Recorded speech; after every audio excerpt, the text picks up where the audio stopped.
Magandang araw po sa inyo mga ka-Chamberlain. Kamusta po kayo? Itong nakikita nyo, ito po yung mga inilabas namin dun sa range na pinicture ko po last vlog natin. Bali 5 days na sila na nandito sa 3x3. Yan sila. Pinili lang natin yung mga, syempre mga matured na talaga.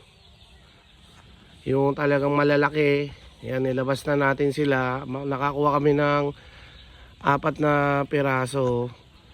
Tapos today po dadagdagan na natin sila. Kukuha pa po tayo dun sa range para po mailagay na rin sa 3x3.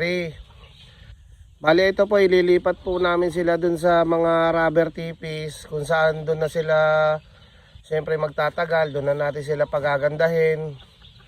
Mamaya po ipapakita ko po sa inyo kung saan po natin sila ipopwesto. Tayo po kasi dito, kung saan po natin sila ilalagay na after dito sa 3x3, pinopwesto na po namin dun sa mga rubber tipis para po hindi na sila manibago. At least palagay na sila doon sa magiging bagong pwesto nila. So samahan nyo po ako mga ka-Chamberlain. Papakita ko po sa inyo. Ayan mga ka-Chamberlain, yung pinakita ko po sa inyo na 4, bali dyan po na sila ilalagay. Sa 3x3 pa rin po, pero dito na sa talaga magiging pwesto po nila. Mapapansin nyo, nilalagyan po ng cover. Nilalagyan na po ng cover para po bago ilagay po yung mga stags natin, may cover na. Hindi yung kung kailan sila nandun sa loob saka natin sila kukoveran. Siyempre po ang tendency niyan, medyo maiilang sila, maglililipad po sila, di ba po? So ayan, para maiwasan, ngayon pa lang po nilalagyan na. So bali yan na yung magiging pwesto nila. Kung napansin nyo po kanina dun sa una kong pinakita na 4, may mga pamaan na sila. 5 days na. Ang gagawin natin doon, tatanggalin na natin yon. Tapos ito na yung kakabit natin habang nandun sila sa loob. So ganyan yung gagawin natin. Papakita ko po sa inyo. Tapos saka po tayo kukuha pa dun sa range ng mga pwede na natin na idagdag na mailabas.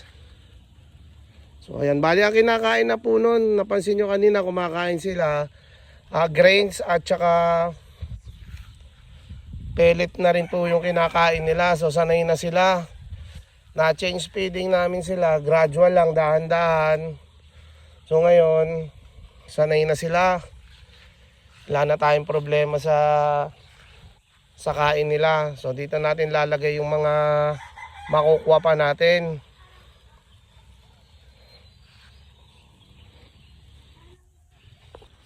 Ayan mga ka-Chamberlain, kinuha na tong isa. Papansin nyo, tinanggal niya yung nasa paa. Tapos ikakabit naman yan.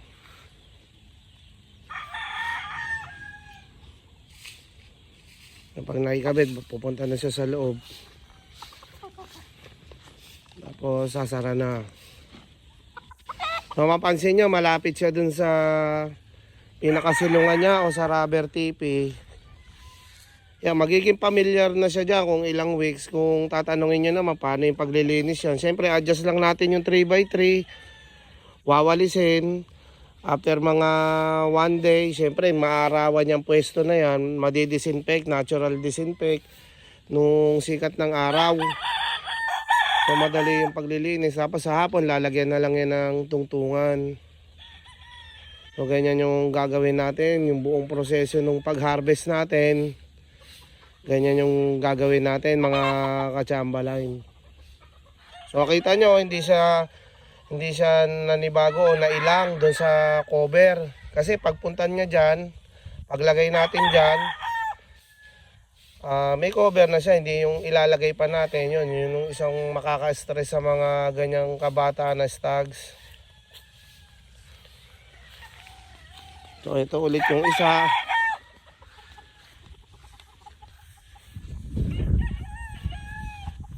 Ganon din po yung gagawin.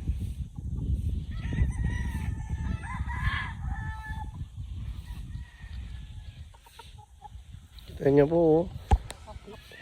Ilang days na lang, 4 months na. Ang ganda po nung pagpapalaki natin. 4 months lang na harvest na. Tapos na kapag change feed na tayo. Kaya kumakain sila ng damo. So yun din yung isang advantage. Kasi siyempre sa range, ubos na ang damo ron eh. Dito fresh yung damo. Tapos yung mga ano na yan, mga katsambalay, yung pwesto na yan, yung mga pagpupwestuhan nila, na-disinfect na po namin yan. Bali, 2 sunod na araw kaming nag-disinfect. Tapos nasikatan ng araw yan. So malinis na yung parte ng mga rubber tipis na yan. Tingnan niyo po, kalmado lang siya. Hindi siya na-i-stress. Relax na yung stag natin. So paulit-ulit lang yung proseso. Maglalagay ulit tayo rito.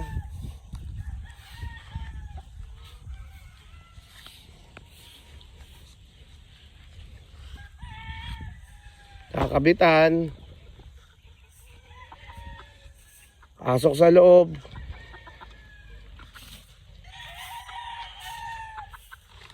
Kokoberan. Kita nyo mga katsambalay, naiwasan natin yung lipad, yung parang natatakot yung manok natin. So kita nyo, kalmado na ulit. So ganyan lang yung gagawin natin hanggang sa mailabas natin lahat, mapuno ulit natin tong pwesto natin. Lahat naman po yan ipapakita ko po sa inyo. Lahat yan i-share ko po sa inyo. Ayan, lalagyan naman sila ng tubig. Bali pinakain muna namin eh. Bago ilipat dito. Nung nailipat na, ayan naman po, lalagyan naman ng tubig para makainom. Ayan. Nakita nyo po yung galaw ng stag, ng mga stags natin. Halos kalmado lang sila, palagay sila. Hindi natin sila kasi nabigla sa buong proseso. Magmula dun sa loob ng range hanggang sa paglabas, very relax yung mga young stag natin. So yan yung share ko sa inyo kung paano po kami mag harvest o maglabas papunta dito sa mga rubber tipis. Ayan, kalmado lang, inom agad. Hindi yung parang naiilang sila, ganun. Ayan po, oh.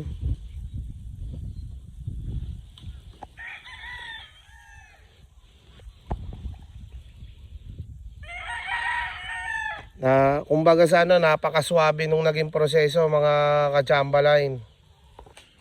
Idadagdag ko lang mga katsambaline, siyempre after natin na mailabas po lahat ng mga dapat natin mailabas, pagka nailagay na po sila halos dyan lahat, siyempre sabay-sabay naman po natin silang liliguan para matanggal po yung mga hanip at kuto nila. So yun yung susunod na proseso na gagawin natin sa kanila, yung pagpapaligo, para siyempre maalis natin yung mga hanip at kuto nila na pumupuyat sa kanila sa gabi. Siyempre mas maganda kung wala sila nun. Sa isang hayop naman o alaga natin, normal lang naman yung may mga ganyan. Ang hindi nga lang po normal kapag sobrang dami na. Kapag sobrang dami na, kailangan natin bawasan. Ayun nga yung pagtanggal natin ng mga hanib at kuto, kaya kailangan din po natin silang liguan. So lahat yan gagawin natin sa kanila. Andito naman tayo ngayon mga katsambalay sa mga sisiw natin dito sa likod, sa range. Bali 2 beses na sila pinakain, parehas ubos. So punong-puno na yung mga butchi nila, nakainom na rin, pakakawalan na natin sila. So ayun sila mga katsambalay, no.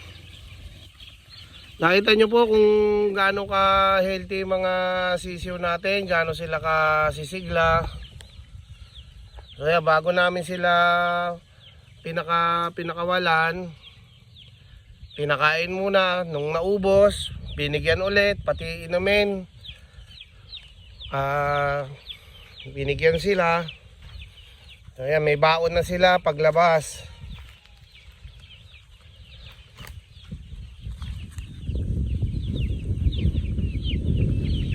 Kita nyo mga katsambalay yung paglabas nila. Talagang sobrang sisiglan nila ngayon, nanginginain na sila.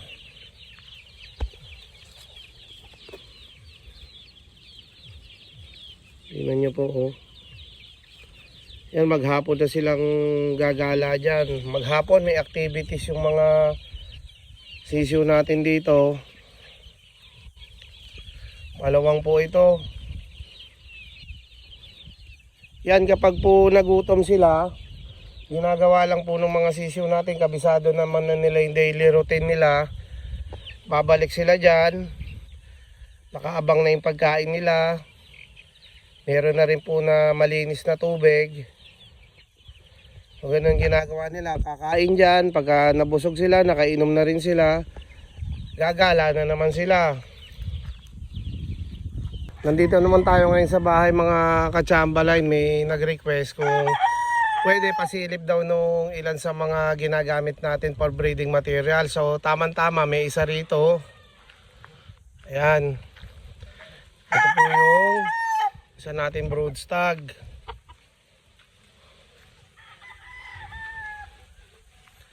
Ito po, ginagamit po natin siya ngayon. So ayan. Ito yung